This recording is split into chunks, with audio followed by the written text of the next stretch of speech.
ಪರಮೇಶ್ವರ ಗುರು ಸಾಕ್ಷಾತ್ ಪರಬ್ರಹ್ಮಂ ತಸ್ಮೈ ಶ್ರೀ ಗುರುವೇ ನಮಃ. ಗುರುವೇ ಸರ್ವಲೋಕಾನಾಂ ವಿಷಜೇ ಪುರೋಗಿಣಃ ನಿಧಯೇ ಸರ್ವವಿದ್ಯಾನಾಂ ದಕ್ಷಿಣಾಮೂರ್ತಯೇ ನಮಃ. ಸಮಸ್ತ ಪ್ರಜಾಧ್ವನಿ ಟಿವಿ ವೀಕ್ಷಕರಿಗೆ ಸ್ವಾಗತ. ಅಕ್ಟೋಬರ್ ತಿಂಗಳ ಮೀನರಾಶಿಯವರ ಭವಿಷ್ಯದಲ್ಲಿ ಪ್ರಥಮವಾಗಿ ಆರೋಗ್ಯ 4, ಅನಾರೋಗ್ಯ 0. ಈ ತಿಂಗಳಲ್ಲಿ ಆರೋಗ್ಯವಾಗಿರಂಥದ್ದು. ಆದಾಯ 14, ಖರ್ಚು 14 ಸಮ ಪ್ರಮಾಣದಲ್ಲೇ ಕಾಣುತ್ತೆ. ಆರೋಗ್ಯ ಮತ್ತೆ ಆದಾಯಗಳಲ್ಲಿ ನೋಡೋದಾದ್ರೆ ಈ ತಿಂಗಳಲ್ಲಿ ಮೀನರಾಶಿಯವರಿಗೆ ಪ್ರಥಮವಾಗಿ ನಾವು ತಿಳಿಸ್ಕೊಳ್ಬೇಕು ಅಂದ್ರೆ ಉತ್ತಮವಾದಂತಹ ಆರ್ಥಿಕ ಪರಿಸ್ಥಿತಿಗಳು ಸುಧಾರಣೆ ಆಗಂಥದ್ದು, ಕಮಿಟ್ಮೆಂಟ್ಸ್ ಕ್ಲಿಯರ್ ಆಗಂಥದ್ದು, ಒಂದಷ್ಟು ಸಾಲಗಾರರಿಂದ ಒಂದಷ್ಟು ಮುಕ್ತರಾಗಂಥದ್ದು, ಹೊಸ ಕೆಲಸಗಳಿಗೆ ನಿಮ್ಮ ಒಂದಷ್ಟು ಮನಸ್ಥಿತಿ ಹೋಗಂಥದ್ದು. ಬೇಡಪ್ಪ ಇಷ್ಟು ದಿನ ಆಯ್ತು ನಾನು ನೆಮ್ಮದಿಗಿರ್ಬೇಕಿನ ಮೇಲೆ ಅನ್ನೋಂಥದ್ದು, ಪೆಟ್ಟುಗಳ ಮೇಲೆ ಪೆಟ್ಟು ತಿಂದಿರೋಂಥದ್ದೇ ಮೀನರಾಶಿಯವರಿಗೆ ಏನಾಗಿದೆ ಅಂತಂದಾಗ ಪರಸ್ಥಳ ವಾಸಗಳು ಕೂಡ ಕಂಡು ಬಂದಿರುತ್ತೆ. ಮೀನರಾಶಿಯವರಿಗೆ ತಿಳಿಸ್ಕೊಡೋಣ ಮುಂದಿನ ಭವಿಷ್ಯದಲ್ಲಿ ಏನಾಗಿದೆ ಅಂದ್ರೆ ಈ ಅಕ್ಟೋಬರ್ ತಿಂಗಳಲ್ಲಿ ನವರಾತ್ರಿಗಳ ಒಂದಷ್ಟು ಅನುಷ್ಠಾನ ಮಾಡುವಂಥದ್ದು ಒಳಿತು. ನವರಾತ್ರಿಗಳ ಅನುಷ್ಠಾನ ಅಂದ್ರೆ ಏನು ಅಂತಂದ್ರೆ ತಾಯಿಯ 8ನೇ ದಿವಸ ಅಷ್ಟಮಿ ದಿವಸ ಅಂತ ಹೇಳ್ತೀವಿ. ದುರ್ಗಾ ಅಷ್ಟಮಿ ದಿವಸದಲ್ಲಿ ನೀವೊಂದು ಕೆಲಸ ಮಾಡಿ. 9 ನವರಾತ್ರಿಗಳನ್ನು ಮಾಡೋಕ್ಕಾಗಲ್ಲ ಗುರುಗಳೇ, ಏನ್ ಮಾಡಬೇಕು ಅನ್ನೋದಾದ್ರೆ ನವರಾತ್ರಿಯ 8ನೇ ದಿವಸ ಅಷ್ಟಮಿ ತಿಥಿಯಲ್ಲಿ ಒಂದು ಬ್ಲೌಸ್ ಪೀಸ್ ಅಮ್ಮನವರಿಗೆ ಬೇಕಾದಂಥದ್ದು, ಅದಕ್ಕೆ ಅವಲಕ್ಕಿ ಸಕ್ಕರೆ, ಇದನ್ನ ಹೋಮ ಕಾರ್ಯದಲ್ಲಿ ಎಲ್ಲಿ ನಡೀತಾ ಇರುತ್ತೆ, ದುರ್ಗಾಷ್ಟಮಿ ದುರ್ಗಾ ಹೋಮಗಳು ಚಂಡಿಕಾಯಾಗಗಳು ನಡೀತಾ ಇರುತ್ತೆ, ಅಲ್ಲಿಗೆ ನೀವು ಅದನ್ನ ಪೂರ್ಣಾವತಿಯಾಗಿ ನಿಮ್ಮ ಕೈಲಿ ಶಕ್ತಾನುಸಾರ ಭಕ್ತಾನುಸಾರವಾಗಿ ನೀವು ಅದನ್ನ ಹವಿಸ್ಸನ್ನು ಕೊಡೋದ್ರಿಂದ ಒಂದಷ್ಟು ಕರ್ಮಶೇಷಗಳನ್ನ ಕಳ್ಕೊಳ್ಳೋದಕ್ಕೆ ಸುವರ್ಣ ಅವಕಾಶ ಅಂತಾನು ಹೇಳ್ಬಹುದು. ಮುಂದೆ ನಾವು ತಿಳಿಸೋದಾದ್ರೆ ಕೆಲಸ ಕಾರ್ಯಗಳಲ್ಲಿ ಒಂದಷ್ಟು ಪ್ರಗತಿ, ವ್ಯಾಪಾರದಲ್ಲಿ ಒಂದಷ್ಟು ಮುನ್ನಡೆಗಳನ್ನು ಸಹ ನೋಡಬಹುದು. ಮೀನರಾಶಿಯವರು ಆರೋಗ್ಯದಲ್ಲಿ ಒಂದಷ್ಟು ಚೇತರಿಕೆಯನ್ನು ಕಾಣಬಹುದು. ಏಕೆಂದ್ರೆ ನೇತ್ರ ಸಮಸ್ಯೆ ಜೊತೆಗೆ ಸಂಧಿವಾತಗಳು, ರಕ್ತದಾಂಶಗಳು ಮತ್ತೆ ಒಂದಷ್ಟು ಸಮಸ್ಯೆಗಳಿರುತ್ತೆ, ಇವೆಲ್ಲ ಪರಿಹಾರ ಆಗತ್ತೆ. ಶುಭ ಕಾರ್ಯಗಳಲ್ಲಿ ಒಂದಷ್ಟು ಮುನ್ನಡೆ ನಿಮ್ಮಿಂದ. ಕೆಲಸ ಕಾರ್ಯಗಳು ಒಂದಷ್ಟು ಪಾಸಿಟಿವ್, ನೀನಿದ್ರೆ ಕೆಲಸಗಳು ನಡೆಯುತ್ತೆ, ನೀನೇ ಇರಬೇಕು, ನೀನೇ ಮುಂದಾಳತ್ವ ವಹಿಸ್ಕೋಬೇಕು ಅನ್ನುವಂತಹ ಒಂದಷ್ಟು ಗೌರವಗಳು, ಒಂದಷ್ಟು ಆಹ್ವಾನಗಳು ನಿಮ್ಗೆ ಕಂಡು ಬರುತ್ತೆ. ಜೊತೆಗೆ ಇಲ್ಲಿರುವಂತಹ ಯಾವುದೇ ಗ್ರಹಗಳ ಫಲಗಳಲ್ಲಿ ನೋಡೋದಾದ್ರೆ ಈ ವರ್ಷ ಪೂರ್ಣ ಜೊತೆಗೆ ಅಕ್ಟೋಬರ್ ತಿಂಗಳ ಪೂರ್ಣದಲ್ಲಿ ಶನಿ ನಿಮಗೆ ಏನಾಗಿರ್ತಾರೆ ಅಂದ್ರೆ ಅಶುಭದಾಯಕರಾಗಿರ್ತಾರೆ. ಶನಿ ಅಶುಭದಲ್ಲಿದ್ದಾಗ ಏನಾಗುತ್ತೆ ಅಂದಾಗ ಒಂದಷ್ಟು ಮನಸ್ಸಿಗೆ ಭಾರವಾದಂಥ ವಿಚಾರಗಳು, ಯಾವತ್ತೋ ಏನೋ ಅಂದಿರ್ತಾರೆ, ಇವತ್ತು ನಾನು ಕರಿತಾ ಇದ್ದಾನೆ ನಾನ್ಯಾಕೆ ಹೋಗ್ಬೇಕು, ಉದಾಹರಣೆ ನಿಮಗೆ ಒಂದಷ್ಟು ನಾನ್ಯಾಕೆ ಹೋಗ್ಬೇಕು, ನನಗೆ ಯಾರು ಬೇಡ, ನನಗೆ ಹೇಗೋ ಇದ್ದೀನಿ, ನನಗಿರಕ್ಕೆ ಬಿಟ್ಬಿಡಿ ನನ್ನ. ಇದು ಒಂದಷ್ಟು ಸಮಸ್ಯೆಗಳನ್ನ ತಂದುಕೊಡುವಂಥದ್ದು. ಎಲ್ಲರೊಳಗೊಂದಾಗಿರ್ಬೇಕು, ನೀವು ಎಲ್ಲರನ್ನೂ ವಿಶ್ವಾಸ ತಗೊಳ್ಳುವಂಥ ಶುಭ ಕಾರ್ಯಗಳನ್ನು ಮಾಡಿ. ಮತ್ತೆ ಎರಡನೇದು ವ್ಯಾಪಾರ ವ್ಯವಹಾರಗಳಲ್ಲಿ ಒಂದಷ್ಟು ವಿಘ್ನಗಳು ತಂದು ಕೊಡ್ತಾನೆ ಶನಿ. ನೀವೇನ್ ಮಾಡ್ತೀರಿ ಅಂದ್ರೆ ಇವತ್ತೇನೋ ಒಂದಷ್ಟು ಲಾಟ್ ತಗೊಂಡಿರ್ತೀರಿ, ಇವತ್ತೆಲ್ಲ ಒಂದಿಷ್ಟು ಮಾಡಿರ್ತೀರಿ, ಅದಕ್ಕೆ ಏನ್ ಮಾಡ್ತಾರೆ ಅದು ಉಳಿಕೆ ಇಟ್ಕೊಂಡು ನಿಮ್ಮ ದುಡ್ಡನ್ನು ಅದ್ರ ಮೇಲೆ ಇಟ್ಕೊಂಡು ನಿಮ್ಮನ್ನ ಅದಕ್ಕೆ ಕಾಯುವಂಥದ್ದು. ಕಾಯುವಿಕೆಯಲ್ಲಿ ನಿಮಗೆ ತಾಳ್ಮೆ ಇರಬೇಕು. ಯಾಕೆಂದ್ರೆ ನಿಮಗೆ ಪೇಷನ್ಸ್ ಇರಲ್ಲ, ಕೋಪಿಷ್ಠರಾಗಿರ್ತೀರಿ. ದಯವಿಟ್ಟು ಬೇಡ, ಯಾವತ್ತು ಹೇಳ್ತೀನಿ ಕೇಳಿ, ದಯವಿಟ್ಟು ಕೋಪಗಳಿಗೆ ನೀವು ಬುದ್ಧಿಯನ್ನು ಕೊಡಕೂಡದು. ಆಲ್ರೆಡಿ ಪೆಟ್ಟು ತಿಂದಿರ್ತೀರಿ, ಮತ್ತೆ ಪೆಟ್ಟನ್ನು ತಿನ್ನೋದಕ್ಕೆ ಅವಕಾಶ ಮಾಡಿಕೊಡ್ತೀರಿ.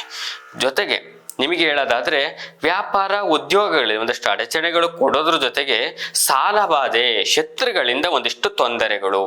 ನೀವೆಲ್ಲಿ ಋಣಾತ್ಮಕವಾಗಿ ನೀವು ಸ್ಥಳನೇ ಬೇಡ ಅಂತ ಬಿಟ್ಟು ಪರಸ್ಥಳ ಹೋಗಿರ್ಲಿ ಅಥವಾ ನಿಮ್ಮ ಹತ್ರದಲ್ಲೇ ಇರಲಿ, ನಮ್ಮನ್ನೊಂದು ಗಾದಿ ಮಾತು ಹೇಳುತ್ತೆ, ಯಾರು ನಿಮಗೆ ಸಾಲಗಳನ್ನು ಕೊಟ್ಟಿರಲಿ ನೀವು ಹಣ ಇಸ್ಕೊಂಡು ಅವರ ಜೊತೆಯಲ್ಲೇ ಕೆಲಸ ಕಾರ್ಯಗಳನ್ನ ಮಾಡಿ ಅಂತ. ಮೀನರಾಶಿಯವರು ಆ ಕೆಲಸವನ್ನು ಮಾಡಿ, ನಿಮಗೆ ಅದ್ರ ಶತ್ರುತ್ವಗಳು ಕಮ್ಮಿ ಆಗುತ್ತೆ. ಇಲ್ಲವಾದರೆ ನಿಮ್ಮ ಶತ್ರುಗಳು ಅವರಿಗೆ ಮಿತ್ರರಾಗಿರ್ತಾರೆ, ಅವರಿಂದ ನಿಮಗೆ ಇಬ್ಬರು ಶತ್ರುಗಳ ಕಾಟಗಳು ಶುರುವಾಗುತ್ತೆ. ಯೋಚನೆ ಮಾಡುವಂಥದ್ದೇ ವಿಚಾರ ಆಯಿತು. ಹಾಗಾಗಿ ಒಂದಷ್ಟು ಶತ್ರುಗಳ ತೊಂದರೆಗಳಿರುತ್ತೆ. ಬಂಧು ಮಿತ್ರರಿಂದ ಸಲ್ಲದ ಅಪವಾದಗಳು. ಏನಾಗಿದೆ, ನೀವು ಒಳ್ಳೇದನ್ನೇ ಮಾಡಿರ್ತೀರಿ, ನಿಮ್ಮಿಂದ ಎಲ್ಲ ಹೆಲ್ಪ್ಗಳನ್ನು ತಗೊಂಡಿರ್ತಾರೆ ಮೀನರಾಶಿ ಮೀನಲಗ್ನದವರಿಗೆ, ಆದ್ರೂ ನೀವು ಸರಿ ಇಲ್ಲ, ಇವನೇನು ಮಾಡಿಲ್ಲ, ಇವನಿಂದ ಏನು ಆಗಲ್ಲ, ಬರೀ ಆಶ್ವಾಸನೆಗಳು ಕೊಡ್ತಾನೆ, ಹುಸಿ ಆಶ್ವಾಸನೆಗಳನ್ನ ಕೊಡುವಂತವ ಅನ್ನುವಂಥ ಅಪನಿಂದನೆಗಳಾಗಿರುತ್ತೆ. ಹೆಣ್ಣು ಮಕ್ಕಳುಗಳಲ್ಲಿ ಒಂದಷ್ಟು ರಕ್ತದಾಂಶಗಳಲ್ಲಿ ಇರೋದ್ರಿಂದ ಒಂದಷ್ಟು ಕೆಡುಕುಗಳಾಗೋದ್ರಿಂದ ನೀವೇನ್ ಮಾಡ್ತೀರಿ ಅಂದ್ರೆ ವಿಚಿತ್ರವಾಗಿ ಅಂದ್ರೆ ಏನಾಗುತ್ತೆ, ಪ್ರೇತ ಕಡೆ ಕಾಣುವಂತ ಸಂದರ್ಭಗಳಾಗಿರುತ್ತೆ. ಕೆಲವೊಂದು ಬಾರಿ ಡಲ್ ಸುಮ್ಮನೆ ಇರೋಂಥದ್ದು, ಮನೆಯಲ್ಲಿ ಒಂದೇ ಕಡೆ ಕೂತಿರುವಂಥದ್ದು. ದಯವಿಟ್ಟು ಬೇಡ, ಆಕ್ಟಿವ್ ಆಗಿ ನಿಮ್ಮ ಕೆಲಸಗಳನ್ನು ನೀವು ನಿರಂತರ ತೊಡಗಿಸ್ಕೊಳ್ಳಿ. ತುಂಬಾ ವಿಶೇಷವಾಗಿ ನಿಮ್ಗೆ ಎಲ್ಲ ಸಲ್ಲುತ್ತೆ. ಇಲ್ಲವಾದಲ್ಲಿ ಏನಾಗುತ್ತೆ, ಈಗ ಹೇಳಿದ್ವಲ್ಲ, ಸುಮ್ಮನೆ ಏನೋ ಅಂತ ಯೋಚನೆ ಮಾಡ್ಕೊ ಕೂತಿರುವಂತ ಸಂದರ್ಭಗಳಾಗತ್ತೆ. ಹಾಗಾಗಿ ಮಿತ್ರ ವಿರೋಧಗಳು, ನೀನ್ ಸರಿ ಇಲ್ಲ, ನೀನ್ ದೂರ ಇದ್ಬಿಡು, ನನ್ನ ಹತ್ರಕ್ಕೆ ಬರ್ಬೇಡ, ನನಗೆ ಫೋನ್ ಕಾಲ್ ಮಾಡ್ಬೇಡ, ಯಾರಿಗೊಬ್ರಿಗೆ ಒಂದ್ 1000 ಕೊಡಪ್ಪ ಅಣ್ಣ ಅಂತ ಕೇಳಿದ್ರೆ ಅವ್ನು ಕೊಡ್ತೀನಿ ಅಂತ ಹೇಳ್ತಾನೆ, ಮತ್ತೆ ನಿಮ್ಗೆ ಫೋನೇ ಮಾಡಲ್ಲ, ನಿಮ್ ಫೋನೇ ಎತ್ತಲ್ಲ, ಬ್ಲಾಕ್ ಲಿಸ್ಟ್ ಮಾಡ್ಬೇಡಂತ ಉದಾಹರಣೆ. ಈ ತರ ಸಂದರ್ಭಗಳಿಗೆ ನೀವು ಅನುವು ಮಾಡ್ಕೊಡುವಂಥದ್ದು. ನಿಮ್ಮ ಕೈಯೊಳಗಡೆ ಏನಿದೆ ಅಂತ ಯಾರಿಗೂ ಹೇಳ್ಬೇಡಿ. ಇದಿಷ್ಟೇ ವಿಚಾರಗಳು ತಿಳಿಸ್ಕೊಡ್ತೀವಿ. ತೆಗೆದ್ರೆ ನೀವೇನ್ ಮಾಡ್ತೀರಿ ಅಂದ್ರೆ ಎಲ್ಲರಿಗೂ ಗೊತ್ತಾಗುತ್ತೆ, ಆದ್ರಿಂದ ನಿಮ್ಮನ್ನೆಲ್ಲ ದೂರ ಇಡ್ತಾರೆ. ಹಾಗಾಗಿ ನಿಮ್ ಏನೇ ಕಮಿಟ್ಮೆಂಟ್ಸ್ಗಳು ಅದಲ್ಲೇ ಇಟ್ಕೊಳ್ಳಿ, ನಾರ್ಮಲ್ ಆಗಿರೋದು ಕಲ್ತ್ಕೊಳ್ಳಿ. ಇದರಿಂದ ಒಂದಷ್ಟು ಸಲ್ಲದ ಅಪವಾದಗಳಿಂದ ದೂರ ಆಗಂಥದ್ದು. ಜೊತೆಗೆ ಕುಟುಂಬದಲ್ಲಿ ಒಂದಷ್ಟು ವಿರಸ, ಯತ್ನ ಮತ್ತೆ ವಿಫಲಗಳು, ಕಾರ್ಯ ವಿಫಲಗಳು ಏನಾಗುತ್ತೆ ನಿಮಗೆ ಒಂದಷ್ಟು ತಿಳ್ಕೋಬೇಕು ಅನ್ನೋದ್ರೆ, ಲಗ್ನ ವಿವಾಹದಲ್ಲಿರುವಂಥವರಿಗೆ, ವಯಸ್ಕರಿಗೆ ಒಂದಷ್ಟು ಮುನ್ನಡೆ, ಒಂದಷ್ಟು ಡೇಟ್ ಮುಂದೆ ಹೋಗುವಂಥದ್ದು. ಇವನ್ ಬುದ್ಧಿ ಸರಿ ಇಲ್ಲಪ್ಪ, ಇವನಿಗೆ ಯಾಕೆ ಮಾಡಬೇಕು, ಈಕೆ ಸರಿ ಇಲ್ಲ, ಮುಂದೆ ನೋಡೋಣ, ಒಂದಿಷ್ಟು ಕಲೀಲಿ ಕೆಲಸ ಕಾರ್ಯಗಳನ್ನ ಅನ್ನುವಂತಹ ಆಲೋಚನೆಗಳು, ಆಲಸ್ಯಗಳು ಬರುತ್ತೆ ಕುಟುಂಬದವರಲ್ಲಿ. ಜೊತೆಗೆ ಮೇಲಧಿಕಾರಿಗಳು, ಯಾರು ಉದ್ಯೋಗದಲ್ಲಿ ಇರ್ತೀರಿ ಅವ್ರಿಗೆ ಮೇಲಧಿಕಾರಿಗಳಿಂದ ಒಂದಿಷ್ಟು ಪ್ರೆಷರ್, ಒತ್ತಡಗಳಲ್ಲಿ ಕೆಲಸ ಮಾಡುವಂಥದ್ದು. ಇದರಿಂದ ನೀವು ಸ್ಕಿಪ್ ಅಂತೂ ಮಾಡಬೇಡಿ. ದಯವಿಟ್ಟು ಕೆಲಸಗಳನ್ನ ಬಿಟ್ರೆ ಬೇರೆ ಕೆಲಸಕ್ಕೆ ಮತ್ತೊಂದಷ್ಟು ತಿಂಗಳುಗಳ ಕಾಲ ನೀವು ಅಲೆದಾಡುವ ಪರಿಸ್ಥಿತಿ ಬರುತ್ತೆ. ಹಾಗಾಗಿ ಕೆಲಸಗಳನ್ನ ದಯವಿಟ್ಟು ಬಿಡಬೇಡಿ. ಅಲ್ಲೇ ಅವತ್ತು 1, 2 ದಿನ 3 ದಿನ ಒಂದಷ್ಟು ಸಮಸ್ಯೆಗಳಾದ್ರೂ ಮತ್ತೆ ಅದು ಕಮ್ಮಿ ಆಗತ್ತೆ. ಕೆಲಸಗಳನ್ನ ಮಾಡೋದನ್ನ ಕಲ್ತ್ಕೊಳ್ಳಿ, ತಾಳ್ಮೆಯನ್ನು ಕಲ್ತ್ಕೋಬೇಕಾಗತ್ತೆ. ಆರೋಗ್ಯದಲ್ಲಿ ಒಂದಷ್ಟು ಎಚ್ಚರಿಕೆ ವಹಿಸಿದ್ರು ವೃದ್ಧರಲ್ಲಿ, ಒಂದಷ್ಟು ವಯಸ್ಸಾದ್ಮೇಲೆ ಕಾಯಿಲೆ ಸಾಮಾನ್ಯ, ನೀವೇನ್ ಹೇಳೋದು ಗುರುಗಳು ಅನ್ಬೋದು. ವೃದ್ಧರಲ್ಲಿ ಹಠಾತ್ ಅಸ್ವಸ್ಥರಾಗಂಥದ್ದು. ಚೆನ್ನಾಗೇ ಕೂತಿರ್ತಾರೆ, ಟಿಫನ್ ಮಾಡಿರ್ತಾರೆ, ಫುಲ್ ಸುಸ್ತಾಗಿ ಹೋಗ್ಬಿಟ್ಟಿರ್ತಾರೆ. ಹಾಗಾಗಿ ನೀವು ಒಂದಷ್ಟು ಟ್ಯಾಬ್ಲೆಟ್ಗಳನ್ನ, ಒಂದಷ್ಟು ಮರವುಗಳನ್ನ ಬಿಟ್ಟು ಒಂದಷ್ಟು ವಿಚಾರದಲ್ಲಿ ಆರೋಗ್ಯ ಕಡೆ ಗಮನವನ್ನು ಕೊಡೋದು ವೃದ್ಧರಲ್ಲಿ ವಿಶೇಷವಾದಂತಹ ಸಮಯಗಳಾಗಿರುತ್ತೆ. ಜೊತೆಗೆ ಕೋರ್ಟು ಕಚೇರಿ ವ್ಯವಹಾರಗಳಲ್ಲಿ ಒಂದಷ್ಟು ಅಪಜಯಗಳು, ಪಿತ್ರಾರ್ಜಿತ ಆಸ್ತಿ, ಸ್ವಯಾರ್ಜಿತ ಆಸ್ತಿ, ನಿಮ್ಗೆ ಗೊತ್ತಿರುತ್ತಪ್ಪ ನನಗೆ ಇದ್ರಲ್ಲಿ ಗೆಲ್ಲಲ್ಲ ಅಂತ, ಆದ್ರೆ ಒಂದಷ್ಟು ವರ್ಷಗಳ ಕಾಲ ನೀವೇನ್ ಮಾಡ್ತೀರಿ ಅಂದ್ರೆ ಓಡಾಡ್ತಿರ್ತೀರಿ ಕೋರ್ಟು ಕಚೇರಿ ವಿಚಾರಗಳಲ್ಲಿ. ಹಾಗಾಗಿ ಒಂದಷ್ಟು ಅಪಜಯ, ಜಡ್ಜ್ಮೆಂಟ್ ಅವ್ರ ಪರ ಆಗುತ್ತೆ. ಮತ್ತೆ ಮುಂದುವರ್ಸಕ್ ಹೋಗ್ಬೇಡಿ. ಅದು ಸರಿ ಇಲ್ಲ ಅಂತ ಕಂಡ್ರೆ ದಯವಿಟ್ಟು ಮುಂದುವರ್ಸಕ್ ಹೋಗ್ಬೇಡಿ. ಹೈಕೋರ್ಟ್ ಇದೆ, ಸುಪ್ರೀಂ ಕೋರ್ಟ್ ಇದೆ, ಸೆಷನ್ ಕೋರ್ಟ್ಗಳಿದೆ, ದಯವಿಟ್ಟು ಬೇಡ. ಅದು ಅಲ್ಲಿಗೆ ಸ್ಟಾಪ್ ಮಾಡಿ. ಇಲ್ಲ ಅಂದ್ರೆ ಕೂತಿ ಬಗೆಹರಿಸ್ಕೊಳ್ಳಿ ಮಾತುಕತೆಯಲ್ಲಿ, ವಿಶೇಷ ಫಲಗಳು ಸಿಗುತ್ತೆ. ಜೊತೆಗೆ ಪ್ರಯಾಣದಲ್ಲಿ ತೊಂದರೆ, ಹಠಾತ್ ಪ್ರಯಾಣಗಳು, ಈ ತಿಂಗಳು ಪೂರ್ಣ ನಾನು ಇಲ್ಲಿಗೆ ಹೋಗೋಣ, ಹೊರಟ್ಬಿಡೋಣ, ದುಂದು ವೆಚ್ಚಗಳಿಗೆ ಅವಕಾಶ ಮಾಡಿಕೊಡ್ತಿರ್ತೀರಿ. ದಯವಿಟ್ಟು ಕೇಳಿ ವೀಕ್ಷಕರೇ, ದುಂದು ವೆಚ್ಚಗಳಿಗೆ ಮೀನರಾಶಿ, ಮೀನ ಲಗ್ನದ ಅವಕಾಶ ಮಾಡಿಕೊಡೋಂಥದ್ದು, ಸುಮ್ಮನೆ ಅನ್ಎಕ್ಸ್ಪೆಕ್ಟೆಡ್ ಖರ್ಚು ಮಾಡೋಂಥದ್ದು, ಹಠಾತ್ ದೂರ ಪ್ರಯಾಣ, ಇದರಿಂದ ಅಪಜಯಗಳು. ಒಂದಷ್ಟು ಅಲ್ಲಿ ಮನೆಗೆ ಬರ್ತೀರಿ, ಮತ್ತೆ ಅದ್ರ ಕಮಿಟ್ಮೆಂಟ್ಗಳು ಹೇಗೆ ಕ್ರೋಢೀಕರಣ ಮಾಡಬೇಕು ಅನ್ನೋ ಯೋಚನೆ ಮತ್ತೊಂದಷ್ಟು ದಿನ ಕೆಲಸ ಮಾಡೋಂಥದ್ದು, ಇದು ಬೇಡ. ಪರಸ್ಥಳ ವಾಸದಲ್ಲಿರುವಂಥವರು, ಯಾರು ನೀವು ಆಲ್ರೆಡಿ ಸಮಸ್ಯೆಗಳಿಂದ ಹೊರಗಡೆ ಇರ್ತೀರಿ, ಅವರು ಒಂದು ಕೆಲಸ ಮಾಡಿ, ಈ 9 ನವರಾತ್ರಿಗಳಲ್ಲಿ ಪ್ರತಿದಿನ ತಪ್ಪದೇನೆ ಅಮ್ಮನವರ ದೇವಸ್ಥಾನಗಳಿಗೆ ಪರಿಹಾರ ಅಂತ ಹೇಳೋದಾದ್ರೆ, ಅರಿಶಿಣದ ಕೊಂಬು ಕೇಳಿದಿರಿ, ಪರಿಹಾರಕರ್ತವಾಗಿ ಹೇಳ್ತೀವಿ. 9 ಕೊಂಬನ್ನ ನೀವು ನಿಮ್ಮ ಮನಸ್ಸಿನಲ್ಲಿ, ಪ್ರತಿ ಒಂದು ಕೊಂಬಗೆ ನಿಮ್ಮ ಸಮಸ್ಯೆಗಳು, ನಿಮಗೇನಾಗಿದೆ ಕರ್ಮಗಳನ್ನ, ನಿಮ್ಮ ನೋವುಗಳನ್ನ ವ್ಯಕ್ತಪಡಿಸುತ್ತಾ 9 ರೂಪಾಯಿ ಚಿಲ್ಲರೆ, 9 ಅರಿಶಿಣದ ಕೊಂಬನ್ನ ದೇವಾಲಯಗಳಿಗೆ ದಾನವಾಗಿ ಕೊಡಿ, ಅರ್ಚನೆ ರೂಪದಲ್ಲಿ ಕೊಡಿ. ಕೊಂಬುಗಳು ಮುಕ್ಕಾಗಿರ್ಬಾರ್ದು, ತುಂಬಾ ಆಗಿರ್ಲಿ ಅರಿಶಿಣದ ಕೊಂಬು. ಇದನ್ನ ಕೊಡೋದ್ರಿಂದ ಒಂದಷ್ಟು ಸಮಾಧಾನ, ಒಂದಷ್ಟು ಜಯಗಳು ನೀವು ನೋಡಬಹುದು ಪರಸ್ಥಳ ವಾಸದಲ್ಲಿರುವಂತವರು ಹೇಳೋದಾದ್ರೆ.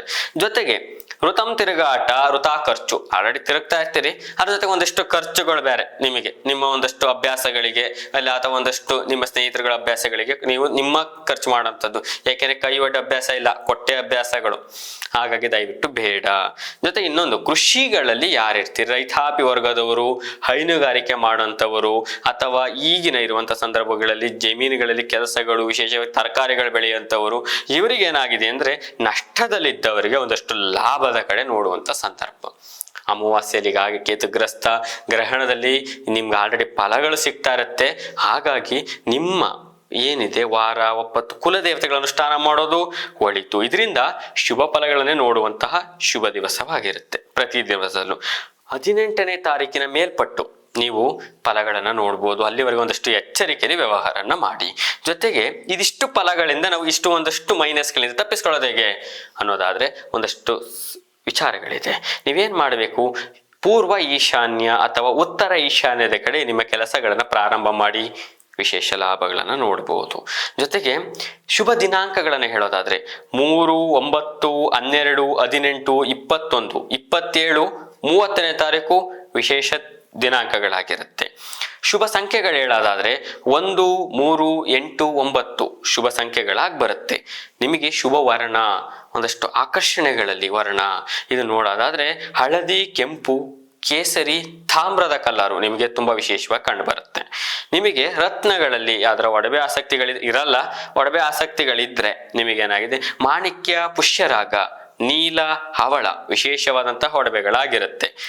ವಾರಗಳಲ್ಲಿ ಹೇಳೋದಾದ್ರೆ ವೀಕ್ಷಕರೇ ಭಾನುವಾರ, ಮಂಗಳವಾರ, ಗುರುವಾರ, ಶನಿವಾರ ವಿಶೇಷ ವಾರವಾಗಿರುತ್ತೆ.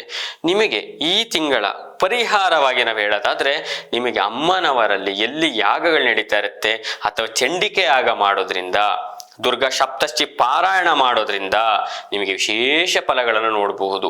700 ಸಪ್ತಶತಿ 700 ಶ್ಲೋಕಗಳನ್ನು ನೀವು ಕೇಳೋದ್ರಿಂದ, ನಿಮ್ಗೆಲ್ಲ ಫೋನ್ಗಳಿದೆ ಎಲ್ಲ ಇದೆ, ಕೇಳಿ ಹಾಕೊಂಡು ಅದ್ರ ಬಗ್ಗೆ ಸಮಸ್ಯೆ ಏನಿಲ್ಲ. ಪಾರಾಯಣ ಮಾಡೋದ್ರಿಂದ ವಿಶೇಷ ಫಲಗಳು ಸಿಗುತ್ತೆ.